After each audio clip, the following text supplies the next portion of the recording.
شایاں ہے تجھ کو سرور کونین کا لقب، نازاں ہے تجھ پہ رحمت دارین کا خطاب، برسا ہے شرق و غرب پر ابر کرم تیرا، آدم کی نسل پر تیرے احسان ہے بے حساب۔ آدم کی نسل پر، پوری انسانیت پر، صرف مسلمانوں پر نہیں، آدم کی نسل پر تیرے احسان ہے بے حساب۔ تھوڑا سا جائزہ، تھوڑا سا اس کا جائزہ کہ آدم کی نسل پر کیا آپ کے احسانات ہیں۔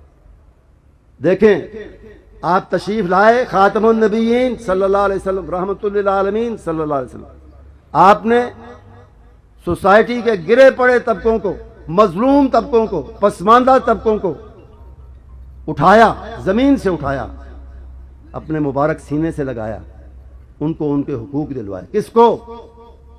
عورتوں کو، غلاموں کو، یتیموں کو، بچوں کو، کمزوروں کو، مسکینوں کو۔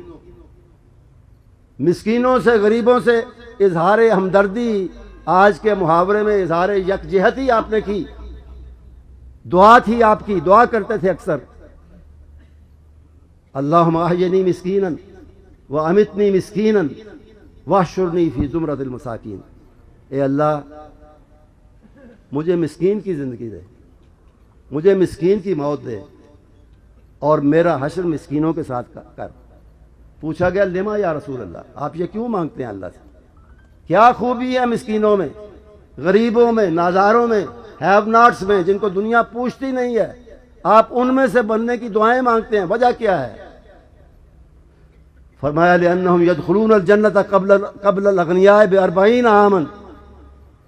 وہ مسکین، وہ غریب جو غربت، مسکینی اور بیماری اور اسرت اور ساری تکلیفیں کاٹتا ہے اس دنیا میں، اپنے ایمان کو اور نیک عمل کو ہاتھ سے نہیں جانے دیتا، وہ غنی اور امیر مومنوں سے 40 سال پہلے جنت میں جائے گا۔ 40 سال پہلے جنت۔ اس لیے میں مسکین کی زندگی اور مسکین کی موت چاہتا ہوں۔